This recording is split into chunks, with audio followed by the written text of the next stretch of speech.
Donc bonjour et bienvenue à tous pour ce web séminaire dédié aux outils de communication interne. Comme vous avez pu le remarquer, c'est une série de 2 web séminaires sur les outils de communication interne. Donc aujourd'hui, on va se focaliser un petit peu d'abord sur les problématiques que pose la com interne et puis faire un focus sur la visioconférence. Et mercredi prochain, on fera un focus plutôt téléphonie, outils collaboratifs, donc avec à chaque fois un côté problématique que ça pose, stratégie, et puis le benchmark des outils. Et c'est là où je vous propose d'être vraiment sur le mode participatif, en fait, pour que quand vous avez un retour d'expérience à faire, vous avez testé cet outil, ça vous a plu, ça vous a pas plu, voir les limites que ça peut avoir aussi, que vous n'hésitez pas à nous le partager. Alors, soit sur le module de conversation que vous utilisez tous pour vous présenter, soit je peux aussi vous passer le micro et la caméra si vous souhaitez faire un coucou à vos collègues et puis parler plus directement et plus simplement que via le module de communication. Donc si certains sont équipés, n'hésitez pas à me dire pour que je vous passe la parole puis qu'on soit vraiment sur un mode collaboratif parce que c'est ça aussi l'intérêt de tester les outils. Moi j'en ai testé quelques-uns, mais pas forcément tous. Donc je pense que les retours d'expérience permettront à tous d'y voir plus clair et d'avoir une palette encore plus large. Vous me dites aussi si je parle assez fort ou pas, s'il y a des perturbations, et puis si vous voyez bien à l'écran. Donc j'espère que c'est assez clair, sinon je peux aussi zoomer. On va se servir de cette carte comme support du web séminaire. Plutôt qu'un PowerPoint classique, ça permettra aussi de tester en même temps quelques outils et de voir comment on peut travailler dessus. Voilà. Donc j'ai pas de remarques, je suppose que tout va bien. D'abord un petit tour sur les règles du jeu des web séminaires.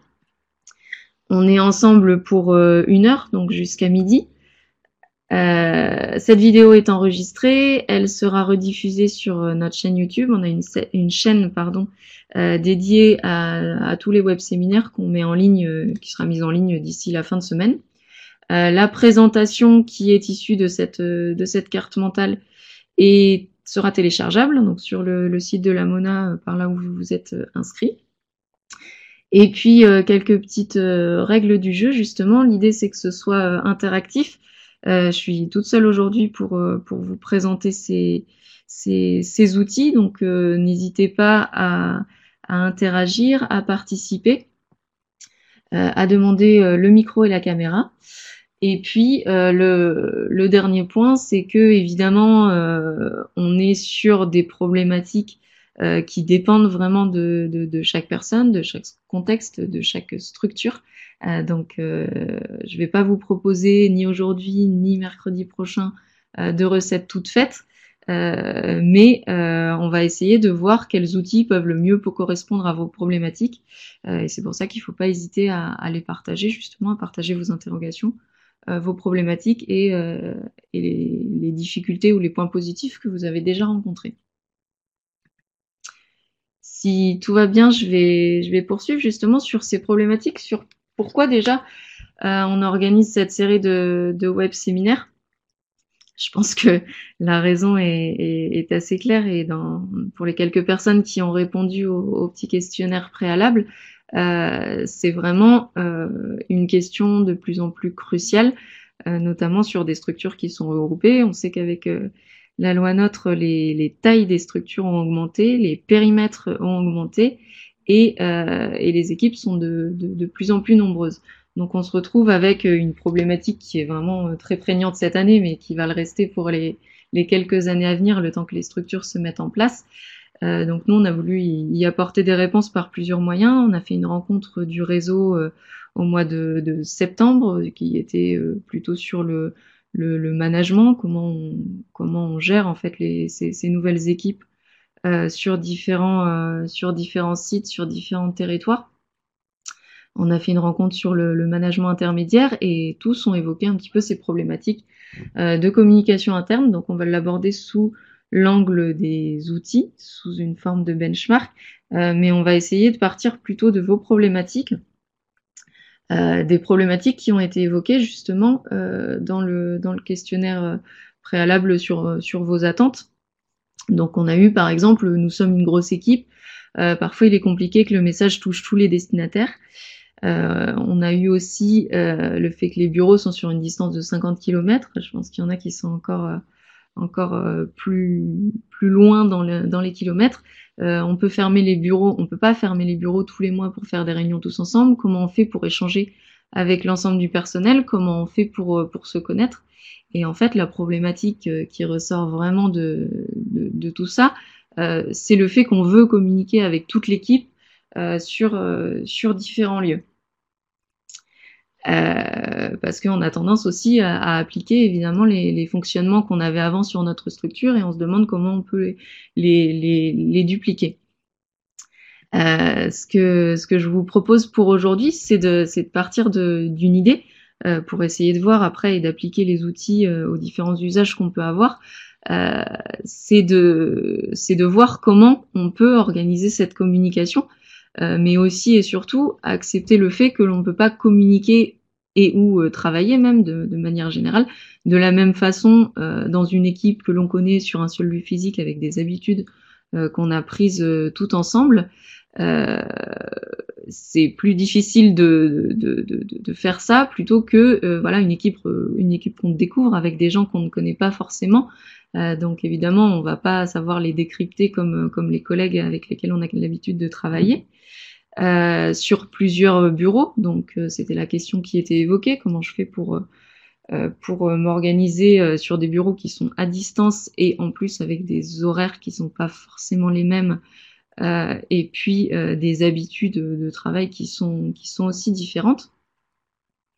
Et donc de partir de ce postulat justement que on accepte ce changement, on accepte qu'on peut pas communiquer et travailler de la même façon et on va aller chercher des solutions pour mieux travailler tous ensemble, à commencer par se connaître déjà et puis adopter des habitudes communes.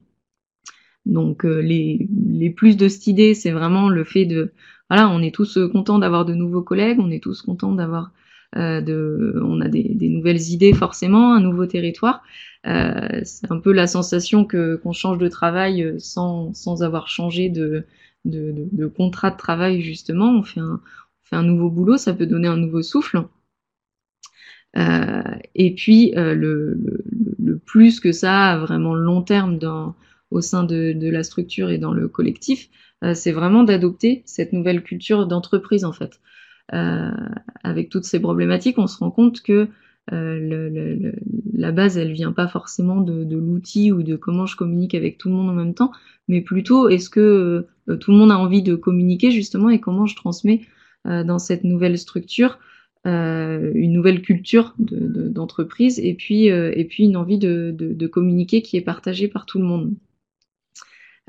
En face de ça, on a souvent les réponses de on manque peut-être de concertation pour mettre en place des solutions collectives. On met en place des outils sans médiation ou sans explication ou sans temps de prise en charge de l'outil.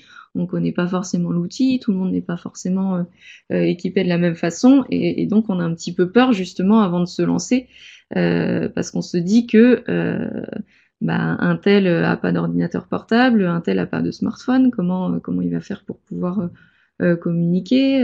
Il y a une équipe qu'on connaît un petit peu moins, on ne sait pas trop s'ils sont à l'aise avec tous ces outils numériques. Donc pour essayer de pallier à toutes ces craintes, on a plusieurs options justement et le fait que on n'essaie pas de prendre l'outil idéal qui pourrait convenir à tout le monde, qui pourrait tout remplir, qui serait à la fois une messagerie, qui serait à la fois un outil de visioconférence, qui permettrait à la fois de partager des dossiers, qui permettrait à la fois de gérer des projets. beaucoup l'ont essayé, je pense. Peut-être que certains y sont arrivés, mais je pense que c'est sur des entreprises vraiment à maturité. C'est là où le partage d'expérience pourra être important, justement. Nous, on l'a essayé aussi. On a essayé de réfléchir sur une équipe distribuée, comment on peut avoir un super outil magique qui fait tout. Et en fait, c'est vrai que c'est compliqué. Donc, chaque solution, chaque outil sera adapté à une structure, mais surtout à un usage. En fait, on a 1000 raisons de communiquer qui sont ici. Ça peut être tout simplement pour s'échanger de la doc, ça peut être pour se transmettre des infos dites infos chaudes sur le territoire. Euh, Ça peut être type, voilà, telle route est barrée de temps à temps. Et si on a des camping-caristes qui passent, il faut veiller à les informer qu'ils ne peuvent pas passer par là, ou tel pont est en travaux. Transmettre des infos sur les prestats, type info chaude aussi. C'est Monsieur Bernard a fermé pour 3 semaines pour cause d'arrêt maladie, le truc que toute l'équipe a potentiellement besoin de connaître. Ça peut être d'organiser le travail d'équipe sur du pro, la vie de la structure, les infos dernière minute, les agendas, se partager et se synchroniser les agendas, préparer les réunions, et ça peut être aussi du perso, les anniversaires, les événements perso qui arrivent à chacun. On est aussi sur de la communication sur la gouvernance, sur les décisions du CA, le plan d'action. Donc ça, c'est plutôt des informations qui sont euh, descendantes, on va dire, et qui appellent ou non des commentaires, mais des infos qui sont partagées avec l'ensemble des collègues. Et ensuite, on a aussi des questions de voilà, développer la connaissance du territoire, se connaître entre collègues et connaître le territoire de chacun, transmettre son savoir et ses connaissances sur certains sujets. Ça peut être cette connaissance du territoire, ça peut être une expertise sur des sujets différents, ça peut être se transmettre de l'information sur les projets qui sont en cours, et enfin, ça peut être travailler en mode projet avec les collègues. Donc les moyens qui vont en face de tout ça, on en a, c'est pareil, on en a une liste, on peut en faire une liste à l'après-vert entre les réunions d'équipe, les éductours ensemble, le chat, le mail, les listes de diffusion, les newsletters internes, les groupes Facebook, les visioconférences, etc., etc. On va essayer de faire le point. Bonjour Marie qui nous rejoint. On va essayer de faire le point sur beaucoup de ces moyens, mais surtout, justement, on va essayer de voir quelle solution est la mieux adaptée à chaque besoin. En partant aussi du principe, justement, on a deux choses dans cette communication interne. En réalité, on a de la communication, donc là qui va concerner plutôt l'échange de docs, de la transmission d'infos, l'organisation du travail ou la communication sur la gouvernance. Et puis, on a la collaboration, la coopération, la co-construction qui, là, concerne le travail d'équipe et qui se fait pas de la même façon que la communication, justement.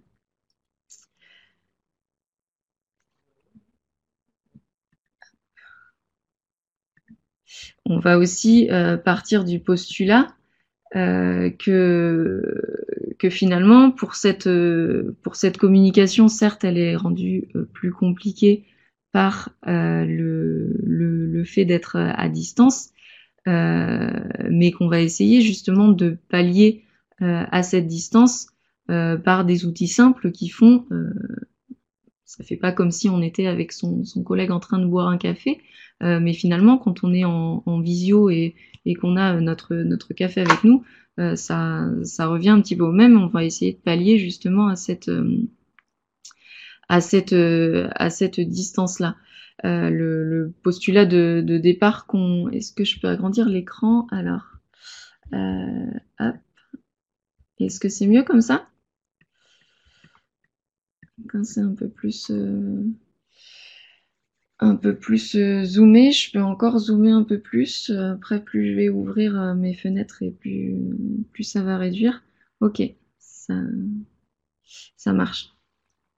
On part aussi du postulat de départ, justement, qu'on a le champ de la communication et le champ de la collaboration, et que finalement la distance, elle pose une question d'outils et de meilleure organisation, mais elle change pas fondamentalement les problématiques de travail en commun, et que les problématiques de communication qu'on peut avoir, finalement, elles sont exacerbées certes par la distance, mais c'est des choses qui doivent se mettre en place aussi dans le présentiel. Si on a des habitudes de travail où on se transmet tout de manière assez informelle, au final, ça peut provoquer des blocages de communication et de transmission, parce que on n'a pas l'info notée quelque part, on n'a pas d'historique, etc. C'est des choses qui vont être exacerbées par la distance, parce que du coup les personnes qui sont à distance, les équipes à distance, vont pas du tout avoir cette info-là informelle. Mais ça ne fait qu'exacerber, justement, et puis d'un bureau à l'autre, on peut aussi avoir ces problématiques.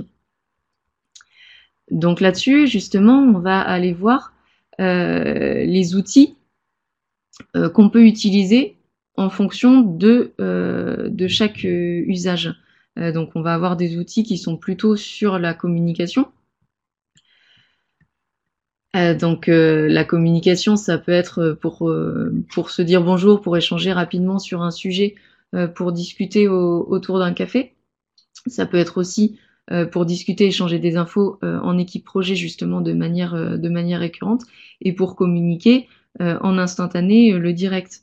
Dans le petit sondage là sur les outils que vous utilisez déjà, je pense qu'on a tous ce même pool d'outils qui sont le téléphone, les mails, éventuellement une messagerie chat qu'on utilise sur Facebook ou sur Google Hangout. Et évidemment, il n'est pas question de remettre en question justement tous ces outils qui existent déjà. Le téléphone, évidemment, c'est un mode qui est toujours intrusif, parce que on appelle une personne, on la dérange potentiellement dans ce qu'elle est en train de faire, mais qui est quand même toujours plus efficace pour une question urgente. Si on a une question vraiment urgente, on ne va pas forcément envoyer de mail à moins que la personne soit indisponible, mais on va toujours utiliser le téléphone. Pareil pour les mails, peut-être que justement on va se dire qu'on ne les utilise plus pour tout, comme on a l'habitude souvent de faire, mais qu'on définit un usage à ces emails, et qui est vraiment spécifique pour un usage. Si on veut se dire bonjour, justement, échanger rapidement sur un sujet, discuter autour d'un café, je pense que pas mal d'entre vous peuvent utiliser les modules visio des outils de chat. On a le Facebook Pro qu'on peut utiliser ou non, et Messenger pour se faire des petits coucous. On a le Hangout de Google pour être justement sur de l'instantané. On a aussi Google Plus qui est plus côté sur un côté communauté, pardon, et qu'on peut plus organiser. On a l'exemple de l'OT de Cognac qui utilise Google Plus, et sur lequel je reviendrai un petit peu après. Pour se dire ce bonjour, on a aussi nos outils qui concernent plutôt les réseaux sociaux d'entreprise. Alors là, on est plutôt sur du chat, mais formalisé en fait. Les réseaux sociaux d'entreprise, on en reparlera peut-être un petit peu plus mercredi prochain, mais on peut peut-être faire un tour de piste aussi aujourd'hui si ça vous intéresse. Donc là, on est plus vraiment sur de l'info brute, sur une manière de communiquer. Alors ça peut se faire en en format chat, mais aussi en visioconférence. Et c'est pour ça qu'on en parle aussi aujourd'hui dans, dans ce web séminaire. Donc pourquoi un réseau d'entreprise? Déjà, on se pose la question de pourquoi on installerait ce genre de choses. Si c'est juste pour discuter ou pour échanger des infos, qu'est-ce que ça peut avoir de plus que le mail ou que le simple module visio des outils de chat? Une raison qui est vraiment toute simple et qui ressort de l'expérience que nous on a faite à la Mona, et aussi que beaucoup d'entre vous ont pu faire, j'imagine, dans vos structures. C'est que quand on est sur ces modules visio, des outils de chat, sur Google+, sur Messenger, etc., on est potentiellement pollué par plein d'autres appels extérieurs ou messages extérieurs ou chats extérieurs. Et qu'au final, le fait de se mettre vraiment dans un réseau social qui est uniquement pour l'entreprise, ça permet de se mettre dans son cocon d'entreprise, justement, où on a un outil avec des notifications qui sont uniquement pour le travail. Et un outil donc dédié sans perturbation extérieure. J'ai eu un petit bug ici. Notre expérience à nous à la Mona, c'est l'outil Line qu'on utilise, qui ressemble à ça. Je vais vous le mettre ici, avec des chaînes pour toute l'équipe, et puis des chaînes où on peut discuter à 2, à 3, et se réserver des plages des plages de discussion. Pourquoi on s'est mis sur cet outil, justement? C'est parce qu'on s'est rendu compte qu'on était facilement pollué par d'autres conversations extérieures, et qu'on voulait quelque chose qui soit vraiment que pour nous, et qui permette de communiquer tous ensemble, qui est partagé par tous, mais qui permet de faire à la fois de l'individuel et du collectif. Donc on peut communiquer, on a des chaînes avec toute l'équipe, des chaînes avec 2-3 personnes en fonction des projets, et puis du one shot, justement, en échange individuel. Ce qui est chouette, c'est que ça permet d'animer la vie d'équipe, donc d'être vraiment sur cette problématique on ne connaît pas bien nos collègues, on n'a pas forcément d'habitude ensemble, on peut discuter de manière un petit peu plus simple, un petit peu plus informelle, justement pour poursuivre, pour continuer à se connaître un peu mieux. Donc sur ces réseaux, on a quelques exemples qui ont été qu'on est allé chercher. Là, j'en ai mis vraiment que 2. On va peut-être y revenir mercredi prochain, justement, de manière un petit peu plus poussée, parce que là, c'est des exemples qui sont plutôt simples, en fait, mais on peut aller aussi sur des outils un peu plus complexes qui sont couplés avec de la gestion de projet, etc. Donc nous, on utilise Line. On s'est mis aussi dessus parce que on a assez peu de monde, finalement, dans le réseau, dans le monde professionnel, en France et ou dans le tourisme, qui l'utilisent, et qu'on s'est dit que justement on serait entre nous.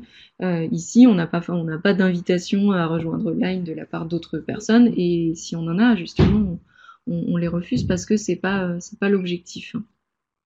Le deuxième outil assez simple, mais quand même un peu plus poussé, c'est Slack. Je pense que vous en avez peut-être déjà entendu parler, peut-être que certains d'entre vous l'utilisent déjà. Si oui, n'hésitez pas à le dire via le module de partage, et puis éventuellement je peux vous passer la parole pour faire un petit retour. Il y a l'Office de tourisme de Médoc-Atlantique qui l'a testé depuis le regroupement. En fait, leur problématique, c'était vraiment la communication, et surtout sur les infos chaudes, le fait d'apprendre à se connaître et de créer cette culture d'entreprise et cette envie de communiquer entre chaque personne. Et donc, ils l'ont mis en place petit à petit. Ils l'ont lancé pour tous les collègues, et il y a différentes chaînes de diffusion, justement, avec une chaîne pour toute l'équipe, une chaîne par BIT, en fonction des équipes qui tournent dans les différents bureaux, une chaîne pour tout l'accueil, une chaîne pour tout le service commercial, et ça s'organise comme ça par pôle, sachant que les personnes peuvent se retrouver dans potentiellement plusieurs chaînes.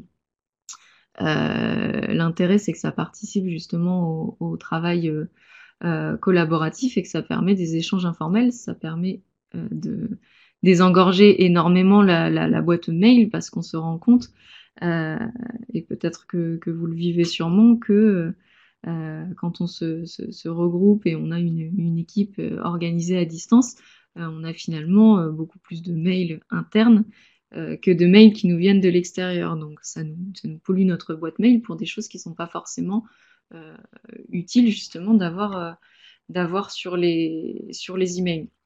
Le plus justement de ces réseaux sociaux d'entreprise par rapport aux modules de chat qu'on peut utiliser sur Facebook, etc., c'est que là, on a vraiment de l'historique.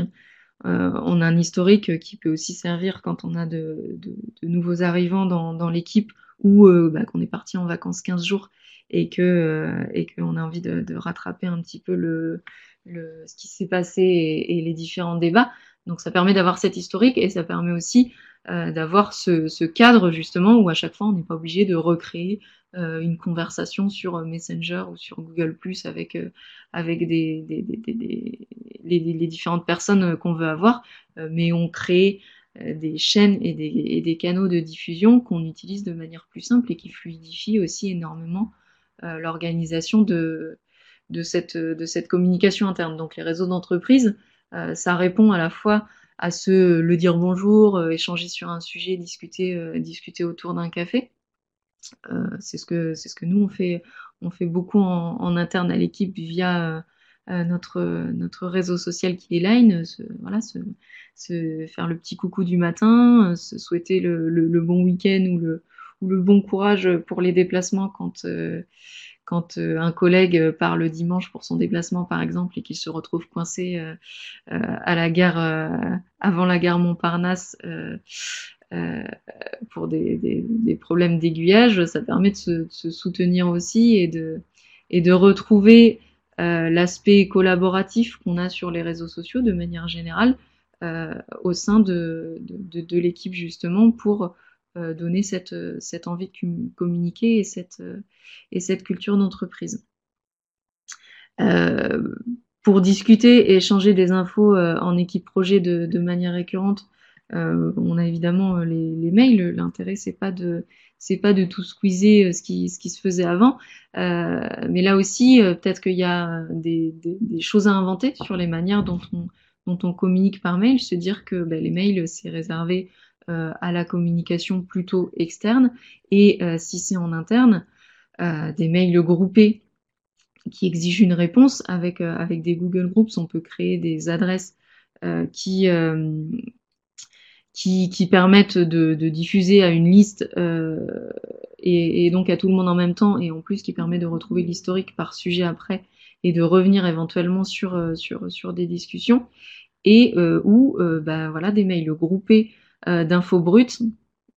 Donc ça, c'est des choses qu'on peut avoir sur les réseaux sociaux d'entreprise, mais qu'on peut aussi faire par mail, avec un groupe où on ne reçoit pas tous les mails, mais on a uniquement un récap journalier, un récap hebdo. Chez nous, on a appelé ça Mona News. Donc l'adresse monanews@monatourisme.fr, où on sait que quand on a une info à partager, le récap de la journée de formation, le fait que telle personne arrive ou s'en va dans le réseau, tout ce genre d'infos qui n'amènent pas de réponse justement de la part de l'équipe, mais qui doit être partagé pour tout le monde, peut se faire dans ces mails groupés justement, avec le récap journalier, parce que je sais tout ce qui s'est passé. J'ai 1 ou 2 infos par jour, c'est beaucoup plus facile à engranger plutôt qu'une liste de mails où en plus on ne sait pas trop si on doit répondre ou non, et ou une lettre d'info hebdo aussi sur voilà, la semaine du service commercial ou la semaine de la boutique avec le chiffre d'affaires et puis la petite compète entre les différents bureaux d'information sur qui a fait le meilleur chiffre boutique ou billetterie de la semaine. Et c'est des petites choses qui créent aussi tout cet esprit d'équipe. Donc là, on répond à ces problématiques justement de communication avec les collègues et entre tous les collègues en se disant vraiment que certaines infos sont pour tout le monde, impactent tout le monde et intéressent tout le monde sur la vie de la structure, sur la vie de l'équipe, et que on n'est pas obligé de tout partager avec tout le monde. Et c'est ce passage-là qui est souvent difficile à faire quand on est une petite équipe de 2, 3, même 4, 5, voire 6, et qu'on passe à une équipe pas forcément énormément plus nombreuse, mais sur différents sites et différents lieux, et qui du coup casse tout de suite les rapports informels qu'on peut avoir l'habitude d'entretenir avec ses collègues. Donc on crée cette culture d'entreprise et cette envie de communiquer en acceptant aussi justement qu'on n'a pas forcément à transmettre toutes les informations à tout le monde, et que on définit vraiment on adapte l'outil qu'on utilise aux usages. Dans les outils, là, on a parlé pour le moment du téléphone, du mail et éventuellement des réseaux sociaux ou des modules de chat. Mais on va pas forcément chercher des choses révolutionnaires, justement. Il y a là-dessus justement un benchmark qui a été fait et qui peut servir de ressource. C'est l'atelier qui a été animé en retour d'expérience aux ET13 par Jean-Luc et par Laurent-Pierre Gilliard de l'AEC. Sur le réseau d'entreprise, sur le pourquoi faire. Donc vous y retrouverez un petit benchmark justement de ces réseaux d'entreprise qui existent avec des exemples de structures qui l'ont mis en place, avec le parti pris qu'il n'y a pas une réponse par structure, mais bien une réponse en fonction de l'usage. Là, on a Médoc Atlantique qui a utilisé Slack. Là, on a Cognac qui est sur Google+. Donc là, on passe sur le mode professionnel de Google Suite, mais qui organise ses canaux de communication comme ça. Et puis là, on a Cœur de Bassin, donc Cœur de Bassin d'Arcachon, qui fonctionne avec un drive partagé, mais qui est plutôt bien rodé avec des codes couleurs, des modules de réponse, etc. et qui fonctionne très bien comme ça à l'usage. Ensuite, il y a notre problématique à la Mona sur du travail très, très nomade, justement, avec pour chaque problématique un outil qui correspond, et donc pas un outil magique qui ferait tout, justement, mais plusieurs outils avec de la messagerie instantanée, des moments communs en équipe, et puis ces groupes de diffusion avec des récaps et une messagerie instantanée pour la vie sociale. Et puis on peut se retrouver justement avec des petits échanges sympas, parce que ça rend un petit peu moins formelle la communication que par le mail. Les mails, justement, c'est pour de la communication quand on est sur des groupes constitués, mais on les retrouve plutôt justement pour collaborer. Et là, on en revient à leur utilité première, qui est de s'échanger des informations, mais sur un projet. Et puis on met des pièces jointes, et puis on travaille. On s'en sert aussi d'historique dans notre gestion de projet. Et donc on va justement évacuer tous les mails de communication brute qui peuvent se faire par d'autres moyens, et s'en servir vraiment pour être dans cette collaboration. Sur la collaboration à distance, là, on va rentrer un petit peu plus dans le benchmark des outils de visio, justement, avec des solutions pro. Bon, elles sont toutes pro, justement. Il y en a qui sont gratuites, il y en a qui sont payantes, sachant que les solutions, en général, elles ont une version forcément gratuite, d'essai, qui sont limitées en nombre de personnes. On ne peut pas avoir plus de 2-3 personnes en module gratuit, on ne peut pas enregistrer, etc., etc. Et que presque toutes, justement, proposent des solutions payantes. Est-ce que ça va jusque-là? Est-ce que vous m'entendez bien? Est-ce que je parle trop vite ou non? Et est-ce que jusque-là, certains ont envie de partager justement les outils que vous utilisez sur la partie communication, justement, avant qu'on parte sur les aspects collaboratifs?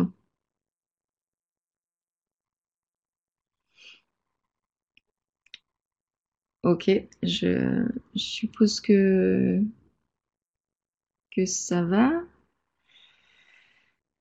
Je vois que certaines personnes sont en train d'écrire. Ok, super, ça marche. On se fera un temps de questions-réponses à la fin, peut-être justement pour que chacun puisse apporter son retour et puis son petit témoignage d'expérience. Et je vais aussi vous proposer de travailler sur un document commun où chacun peut apporter son retour, mon outil, comment je l'utilise, les plus, les moins, et de se faire un peu ce petit tableau comparatif de les plus de l'outil, les moins, les fonctionnalités et comment je m'en sers pour être vraiment sur ce retour d'expérience. Donc on se refera un petit point euh, ensuite. Nous utilisons un cahier des messages internes sur le Drive qui est facile d'utilisation. Ouais, ok. C'était l'exemple du cœur de bassin aussi. Et finalement, voilà, on se dit que est-ce qu'on a besoin de tout réinventer, d'utiliser des outils hyper sophistiqués quand on a quelque chose, un Drive qui fonctionne très très bien justement.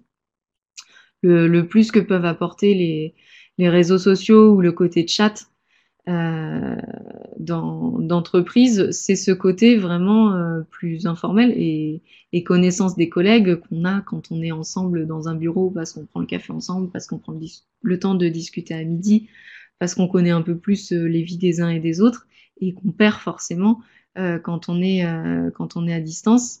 Euh, un moyen de retrouver ça avec la distance, c'est vraiment ce côté chat d'entreprise qui peut être pas forcément pour travailler en travail projet, mais juste pour avoir ce côté dynamique d'équipe et culture d'entreprise, quoi. Évidemment, à condition que tout le monde soit dans la boucle, tout le monde ait envie de communiquer, tout le monde en comprenne l'intérêt, et ça se fait petit à petit en adoptant cette culture et puis en mettant des petites briques d'outils par-ci par-là sans révolutionner tout ce qui existe déjà et en se basant vraiment sur l'usage.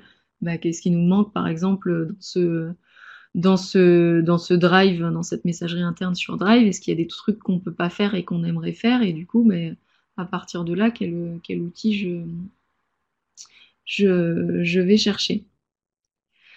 Donc sur les visios, avant de partir sur les outils à utiliser, justement, euh, un petit point de contexte sur les avantages et les inconvénients. Dans les avantages, évidemment, il y a tout ce qui est réduction des déplacements, ça réduit le coût de déplacement, parce que quand on se retrouve sur 50, 100 km, voire même 200 ou 300 pour ce qui nous concerne, par exemple, les coûts de déplacement, ça commence à être une charge énorme. La fatigue qui est liée au trajet, le temps perdu qui est réel et qui est aussi une sensation, mais qui au final est assez énorme si on calcule le temps que ça fait en jours à la fin de l'année passer dans sa voiture ou dans d'autres déplacements. Et puis évidemment l'empreinte carbone pour des questions d'écologie, la facilité d'organisation des réunions, donc entre les sièges d'entreprise géographiquement éloignés, facilité qu'on va relativiser tout de suite parce qu'en fait, c'est ce que j'évoquais au début, le fait que finalement le à distance, ça augmente un peu les problématiques et les difficultés qu'on pouvait avoir. Mais le fait de préparer une réunion à distance, c'est la même chose que quand je la prépare en présentiel. Et justement, à distance, peut-être que j'y mets un petit peu plus cet aspect préparation et cet aspect stratégique que je devrais aussi faire en présentiel parce que souvent on est dans le jus et on prend pas assez le temps de préparer nos réunions parce qu'on est sur place et qu'on se dit que bah, c'est pas grave, on va le faire au fur et à mesure. Ce sont des choses que j'ai du mal à faire justement à distance parce que bah, j'ai un temps vraiment dédié, j'ai un outil et que du coup je fais en sorte que ma réunion soit plus efficiente et aussi cadrée. Donc la possibilité d'organiser des réunions à plusieurs personnes et de se voir qui facilite la communication. C'est vrai que quand on compare le téléphone et puis le fait de se voir en visio, ça change tout pour la communication d'équipe, pour se dire bonjour le matin, mais même pour discuter sur des projets. Quand on se retrouve avec un collègue 1 heure au téléphone, euh, c'est pas du tout la même perception que finalement quand on l'a en visio en face de soi, où on a aussi la communication visuelle, gestuelle, et qu'on interagit beaucoup plus avec la personne justement.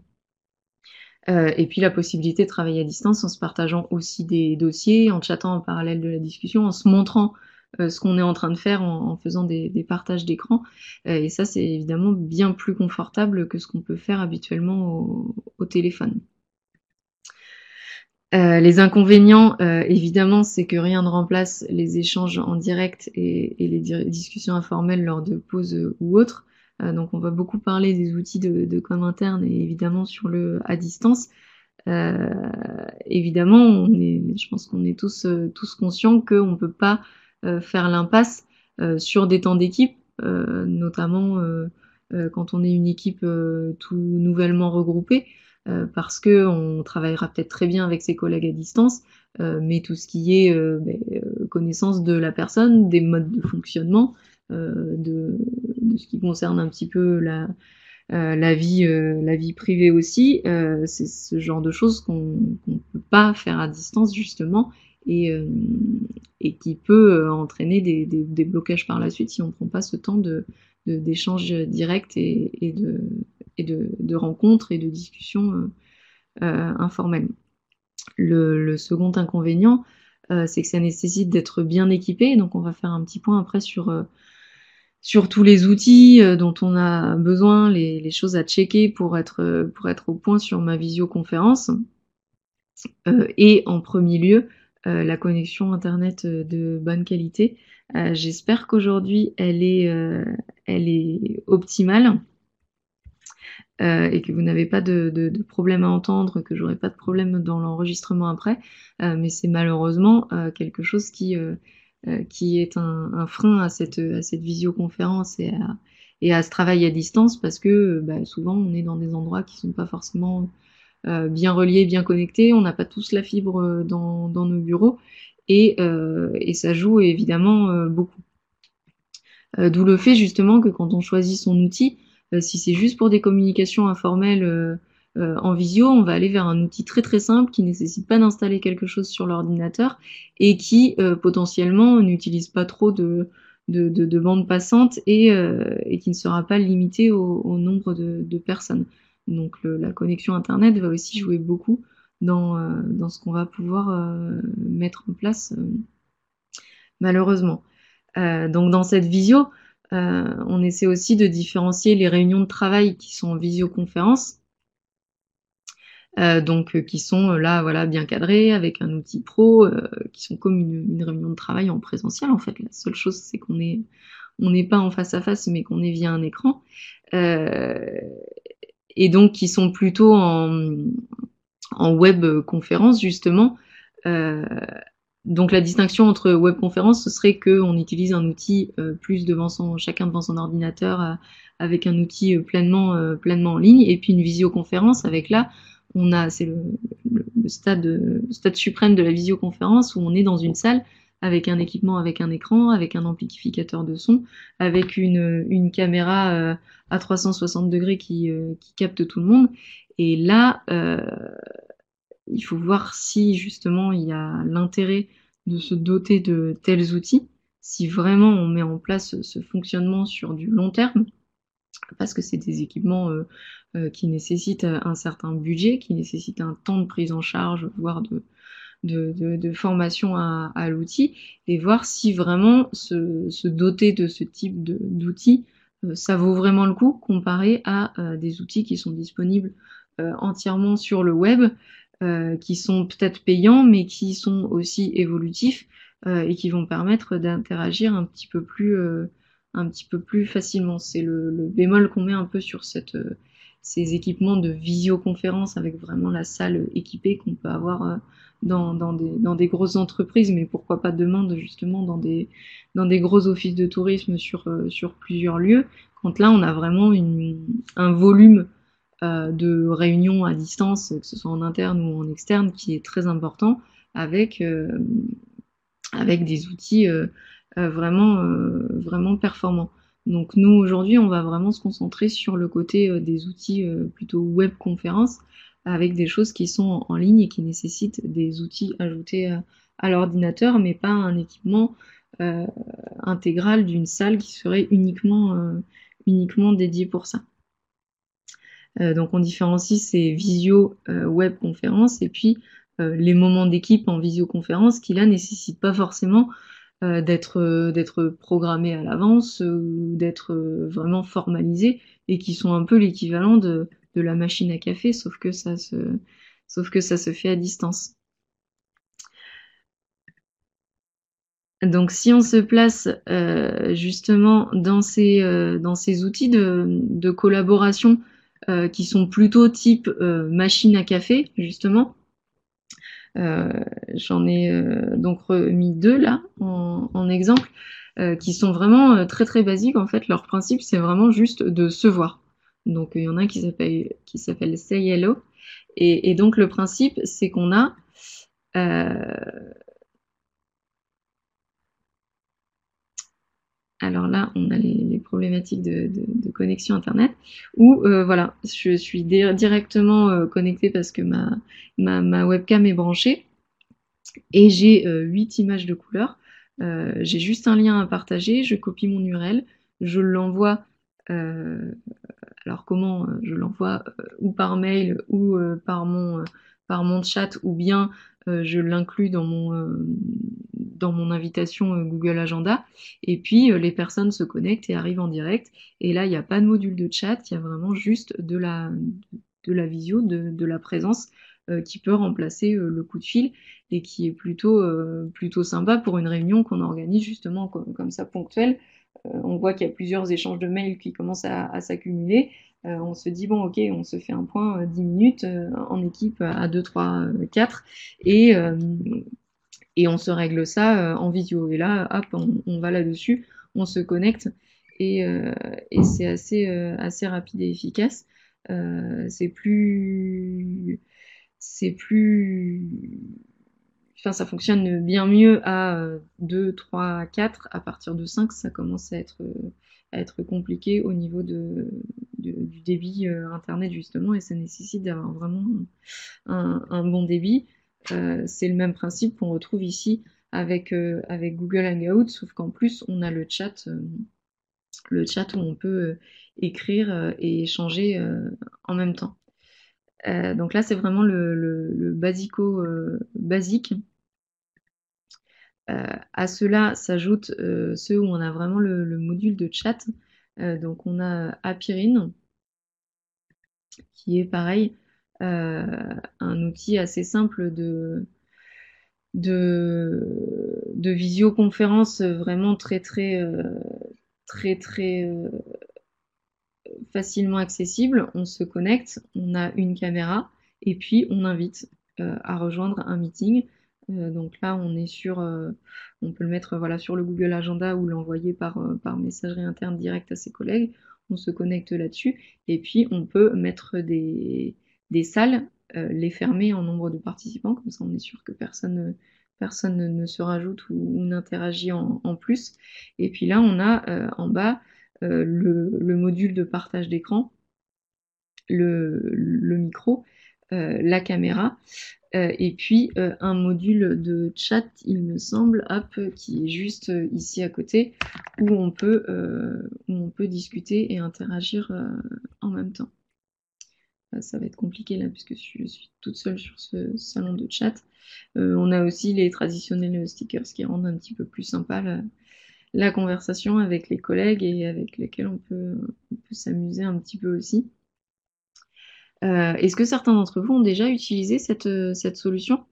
Je vais essayer de poser la question à chaque fois, comme ça si on a un retour d'expérience, ça peut être super chouette en même temps.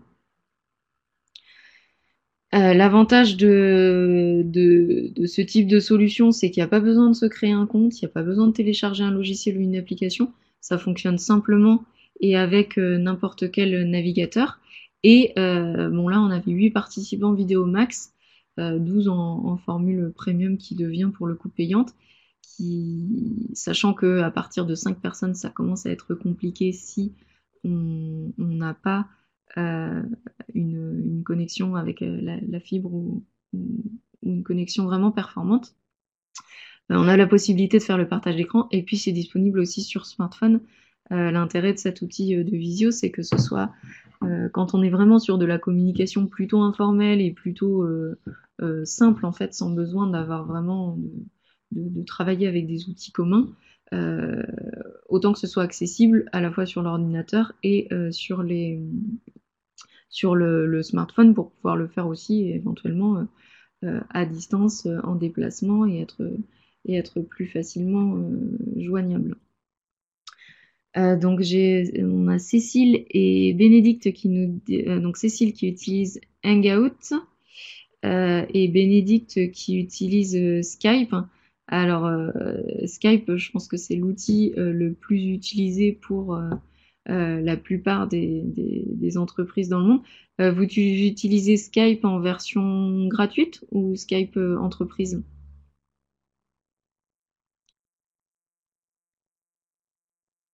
En version gratuite, ok.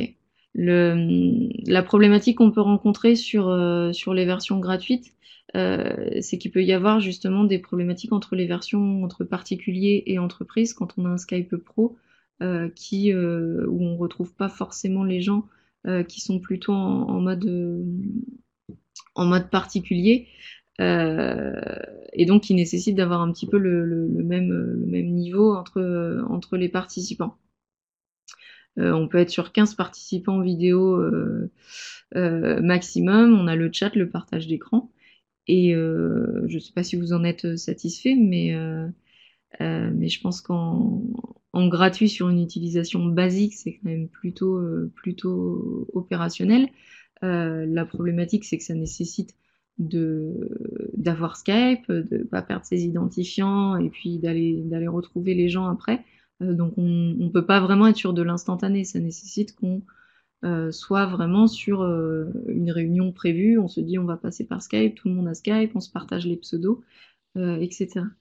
Et Bénédicte nous dit en plus que c'est pas très fun et que vous l'utilisez de façon basique. Ouais, c'est un peu la limite qu'on rencontre parce qu'on est vraiment sur des outils qu'on a pris l'habitude d'utiliser et qui représentent une bonne part du marché, mais qui ont peut-être pas tous ces petits modules sympas qu'on peut avoir sur les réseaux d'entreprise ou sur les modules comme Appear.in ou Say Hello justement. On a Advisor aussi, qui est un système de visio. J'ai pas mis le bon lien, mais qui est aussi vraiment basique avec de la visio et du chat. Donc là, c'est des modules très très simples. Donc le Skype qui nécessite d'avoir installé quelque chose auparavant, et puis les autres qui sont vraiment en Google Hangout qui nécessitent d'avoir un compte sur Google et évidemment qu'il soit partagé avec toute l'équipe. Et puis Say Hello et Appear.in et Advisor qui sont des formules en full web hyper facilement accessibles justement et qui sont plutôt efficaces justement pour les réunions improvisées ou prévues à l'avance. On met le lien sur le Google Agenda ou sur l'agenda partagé qui n'est pas forcément Google. Et puis c'est assez simple. Sur les basiques, mais avec vraiment du partage de contenu. Donc là, on rentre vraiment plus dans la collaboration, justement. J'en ai mis 3 ici, pour exemple. Euh, donc je les ai pas tous testés, donc je pense on sera tous preneurs des retours et de voir surtout les limites en termes de nombre de personnes. On a Global, Scilabs et Join Me. Donc avec là un petit récap justement des fonctionnalités. C'est des outils qui sont tous gratuits en deçà d'un certain nombre de personnes. En général, c'est 3 à 5. Et dès qu'on passe à plus, ça devient payant. Donc je pense que dans la plupart de vos structures, on va passer justement sur des comptes qui peuvent être payants parce qu'on a beaucoup plus d'utilisateurs justement. Et si l'idée c'est de partager justement cette culture commune de la communication, l'idée c'est que tout le monde l'utilise et tout le monde connaisse son fonctionnement. Global, c'est une start-up lyonnaise, donc c'est pas une start-up américaine où potentiellement les données seraient stockées à l'extérieur de France et qui pourraient présenter des problèmes dans certaines structures, justement. Donc on a le côté un petit peu cocorico de Global. C'est assez simple. Et puis eux, ils sont aussi sur de la formation à distance et des classes virtuelles. Donc là, ça nécessite de créer un compte tout de même. Donc c'est pas le hyper réactif comme on peut avoir avec Say Hello ou les 3 que j'ai évoqués tout à l'heure. Ça nécessite de créer un compte. Si on rentre sur du professionnel, ça nécessite d'avoir un engagement mensuel. Mais c'est plutôt efficace.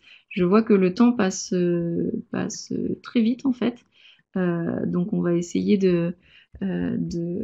d'accélérer un petit peu et vous me dites si Cécile et Bénédicte, vous souhaitez faire un retour un petit peu plus poussé justement sur Skype et qu'est-ce qui vous pose problème justement là-dessus, on va essayer d'y répondre. Donc je laisse avec ces outils basiques avec partage de contenu. Scilabs, le plus, c'est qu'on peut importer les contacts directement via Facebook, mais aussi via Slack, via Asana, qui est un logiciel de gestion de projet, via Google+, et via Twitter. Ça évite d'avoir à inviter et à rechercher les comptes de tous les collègues. Mais en même temps, ça veut dire qu'on est aussi sur potentiellement l'importation de beaucoup, beaucoup de contacts dont on n'a pas forcément besoin. Ensuite, on a des solutions gratuites qui sont avec un bureau partagé. Donc on a Bliz qui là va vraiment un petit peu plus vers du travail collaboratif, donc qui est gratuit jusqu'à 5 et payant ensuite. Sur ces solutions payantes, on est à peu près en moyenne à 20 euros. Enfin là on a 19 $, mais bon, l'équivalent de 20 euros par mois pour des versions plus ou moins complètes. Donc ça reste quand même assez acceptable si c'est un outil qui est utilisé vraiment par toute l'équipe et avec de nombreuses fonctionnalités. Donc Bliz qui est réunion et un petit peu de travail collaboratif. Et puis Fra Maestro. Donc ça c'est quelque chose dont on reparlera mercredi prochain aussi.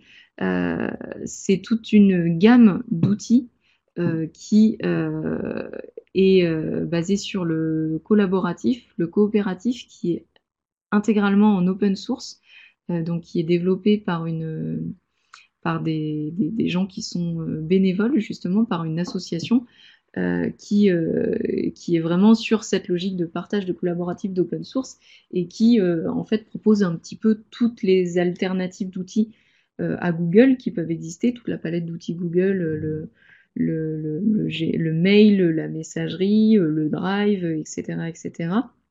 On les retrouve ici en open source sur la suite Framasoft en fait. Et ce Framaestro, ça se matérialise. Alors là, je ne sais pas si je vais l'avoir directement, mais j'ai fait le petit test utilisateur, justement.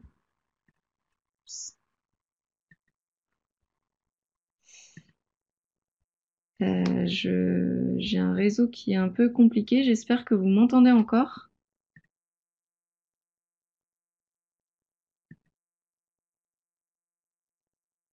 Oui, c'est bon. Ok, ça roule. On poursuit alors. Euh, donc le test utilisateur. Et là, c'est ma map qui a du mal à charger. Donc on a l'outil Visio et en fait on a vraiment un bureau qui est partagé. Donc on a à la fois le module de Visio et on peut mettre un chat juste à côté. On peut mettre aussi le bloc-notes pour échanger des petites infos et pour se mettre des penses-bêtes.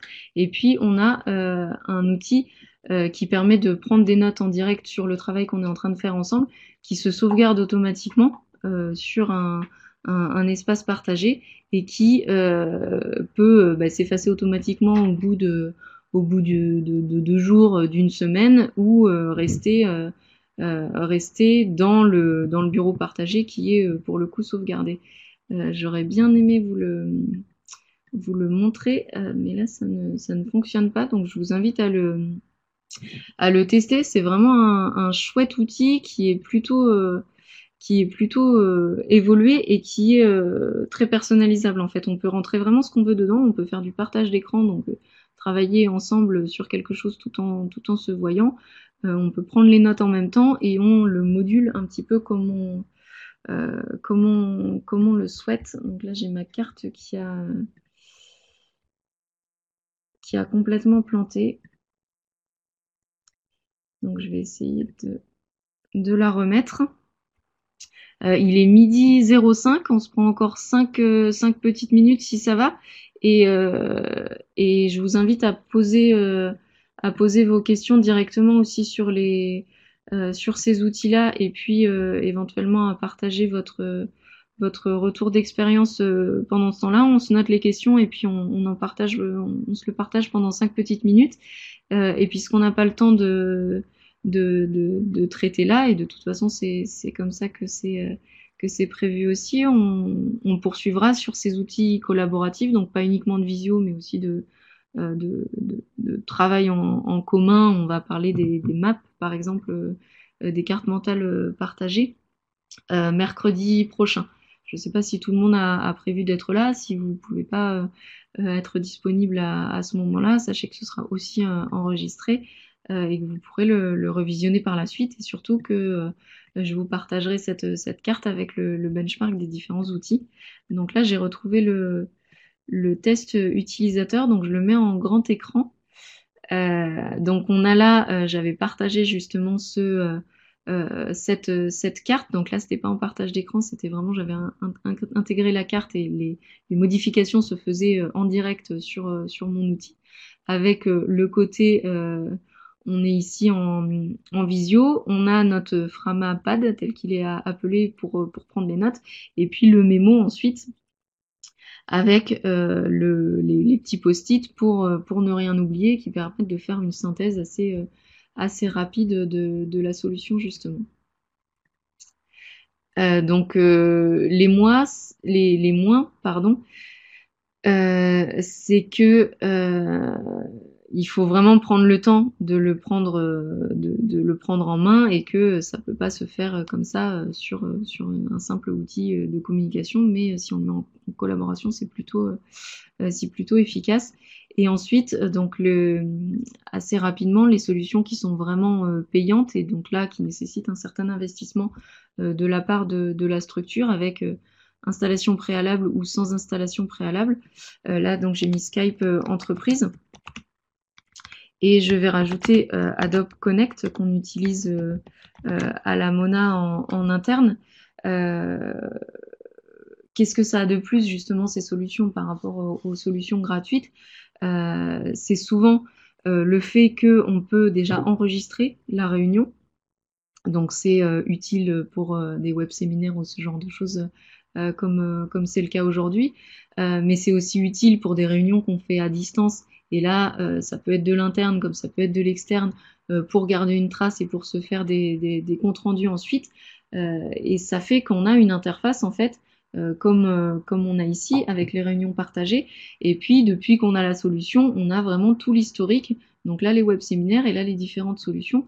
Et puis sur mes web séminaires de 2017, je retrouve tout cet historique où je peux réimporter à chaque fois, retélécharger l'enregistrement et la présentation qui va avec. Donc ça permet d'avoir vraiment ce suivi.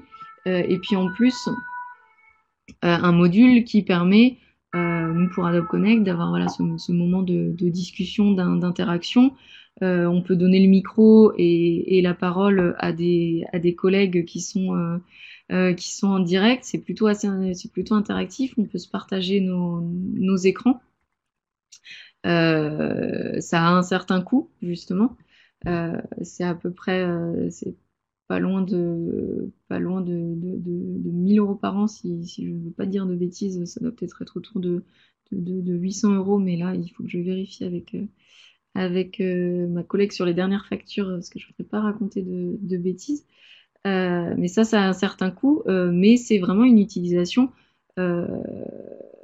professionnelle qui peut être à la fois là en interne et en externe.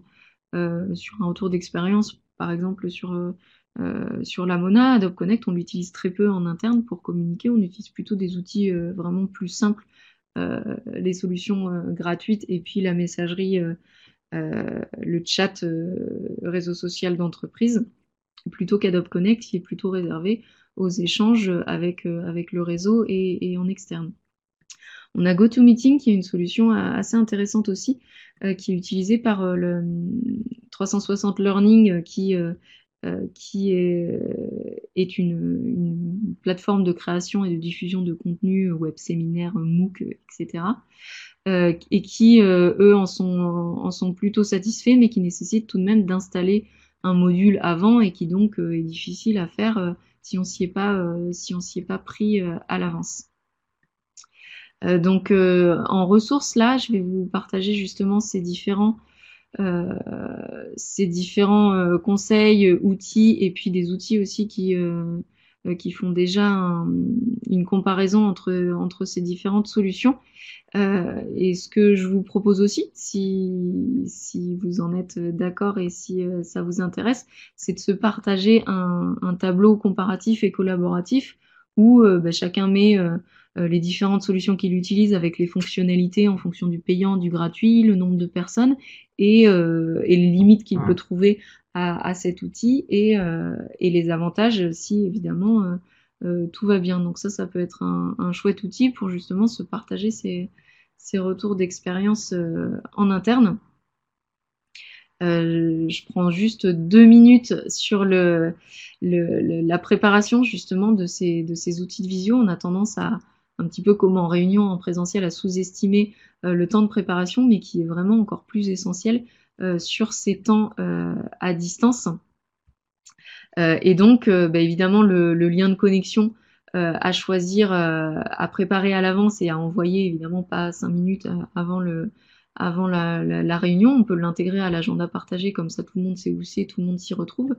La plus-value des tutos, justement, pour expliquer au préalable comment ça fonctionne. Si c'est utilisé en interne, on est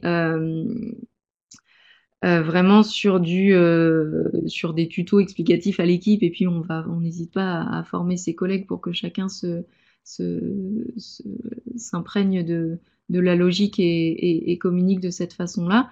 Des outils techniques, donc évidemment un ordinateur performant avec une possibilité d'avoir la vidéo en direct et ou une webcam si besoin, une bonne connexion, ça on l'a déjà évoqué. Casque et haut-parleur, j'en suis aujourd'hui le contre-exemple parce que j'ai pas de casque, mais je pense que ce serait c'est habituellement beaucoup plus confortable pour les collègues notamment qui se trouvent autour pour éviter la pollution sonore, et puis la vérification des mises à jour de l'ordinateur. Le moment de la réunion, justement, les points d'attention pour veiller à cette connexion optimale, c'est de se déconnecter, de se fermer toutes les fenêtres qui sont ouvertes sur le navigateur, de désactiver la synchronisation de la Dropbox, de Drive ou des serveurs partagés pour avoir vraiment cette connexion optimale. Ça peut paraître vraiment tout bête, mais c'est quelque chose qui change pas mal, et que à chaque fois, quand on est un petit peu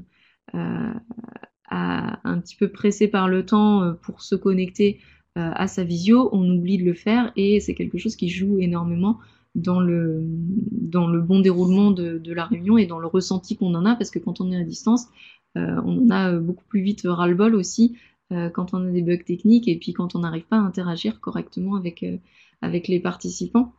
On parlait justement du timing tout à l'heure.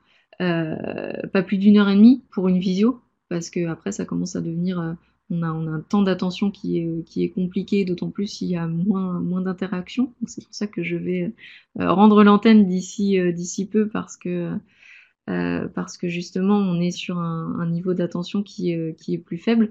Le lieu, donc on essaye justement d'avoir soit une salle où on est plusieurs avec vraiment un équipement adapté, et quand on est plusieurs, même avec 3 personnes éventuellement sur le même site, que chacun justement se mette derrière son ordinateur pour que chacun soit dans les mêmes conditions, et qu'on se retrouve pas à 2 personnes à distance et puis 5 personnes qui sont au même endroit, et qui du coup ces 5 personnes interagissent entre elles et zappent un petit peu justement les personnes qui sont à distance. C'est quelque chose qui rend pas la réunion de travail efficace, et en plus qui engendre des frustrations, et puis un petit peu un ras-le-bol de la personne qui est derrière son écran et qui n'arrive pas à interagir correctement.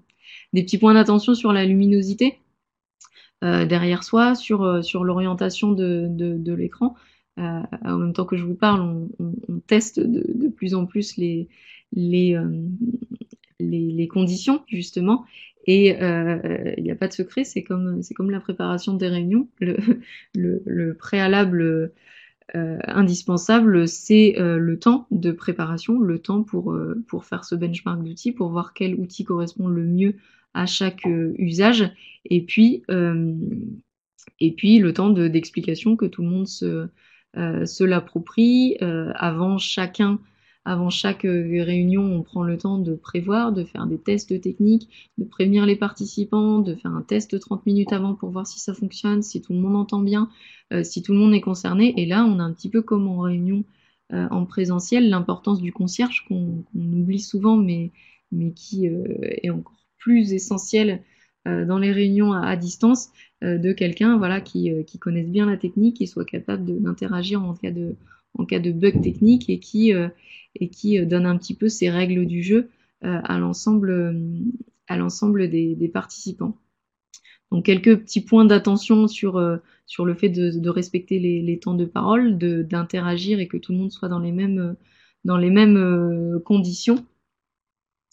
Et puis voilà, la taille de l'écran, comme vous me l'avez dit tout à l'heure, d'augmenter un petit peu l'écran pour que tout le monde puisse bien voir, et qu'on soit vraiment tous dans les mêmes conditions. Voilà pour le petit tour de ces outils. On a pris pas mal de temps au début sur le contexte et les problématiques, pour vraiment insister sur le fait qu'on a 2 champs qui sont la communication et la collaboration, et qui du coup nécessitent peut-être des outils différents.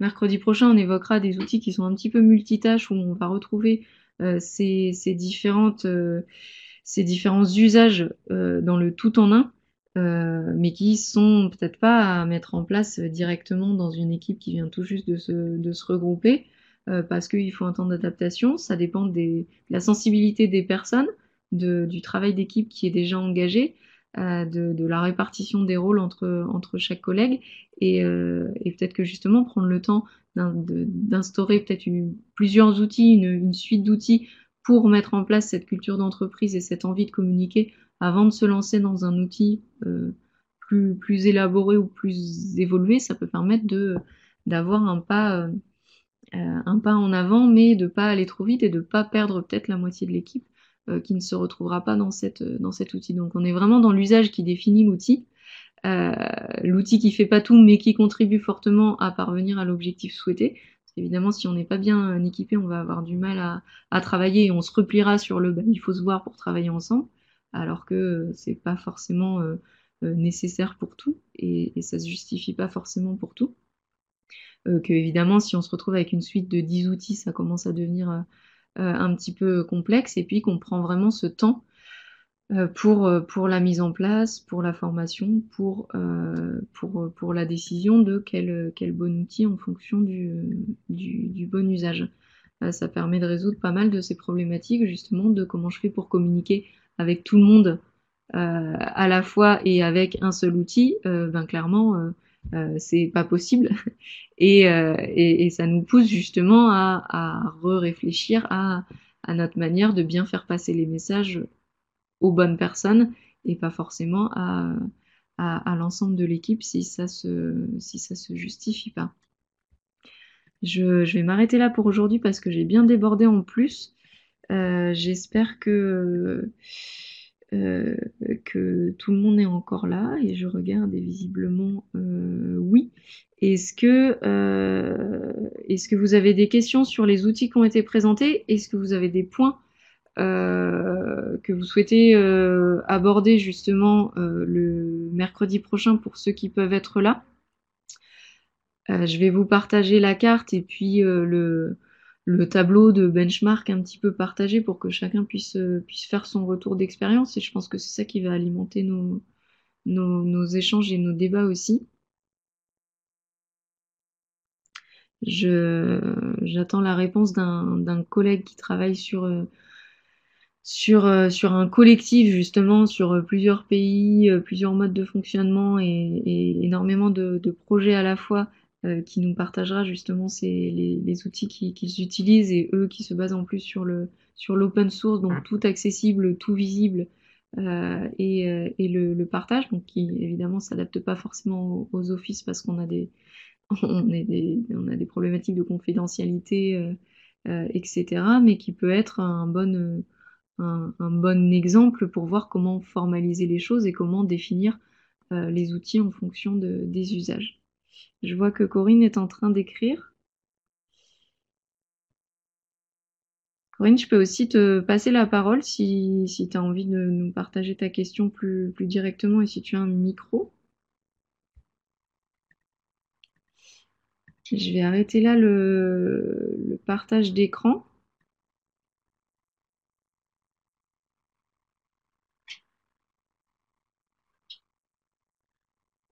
D'accord, ok. Pas de, pas de problème. Est-ce que certains d'entre vous utilisent déjà des maps MindMaster et ce genre de choses comme l'outil que je vous ai partagé là?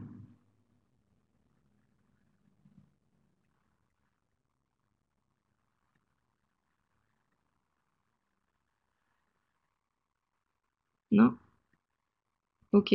Bah, ça permettra de voir aussi ce genre d'outils qui peuvent être utilisés en solo justement pour travailler soi-même sur ses propres projets, mais qui peuvent être partagés avec les collègues et puis qui peuvent servir d'outil justement au brainstorming collectif quand on est plusieurs à distance pour produire quelque chose directement tous ensemble tout en communiquant.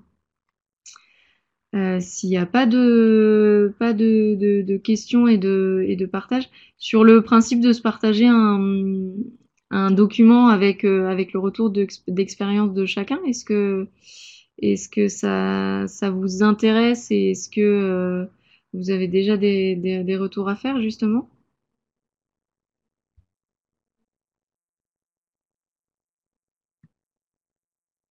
Ok.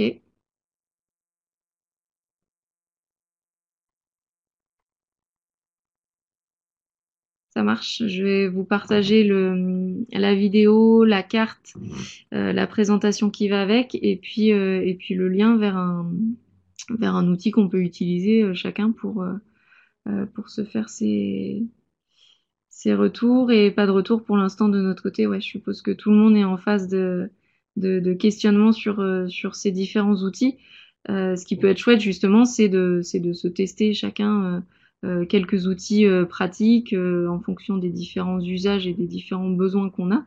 Et puis à la suite de ça, on se fait un retour ben, la semaine prochaine si vous avez le temps d'expérimenter quelques petites choses. Et puis on poursuivra ensuite les échanges suite à mercredi prochain. Je vous remercie d'être resté 1h20. J'ai un petit peu débordé et pas respecté le principe du timing justement. Comme vous le voyez sur Adobe Connect, c'est un peu compliqué d'être tous ensemble et d'interagir quand on est sur ce type de module. Donc clairement, c'est adapté à un web séminaire, mais pas forcément au partage et à, et à la discussion euh, en direct. Donc vraiment un usage, un outil à chaque fois, et on ne peut pas forcément tout faire avec chaque outil. Je vous remercie, je vous souhaite une très bonne journée, et puis on se retrouve mercredi prochain pour la suite des outils collaboratifs des outils collaboratifs pardon, avec différents témoignages et puis le partage de tous ces outils. À très bientôt.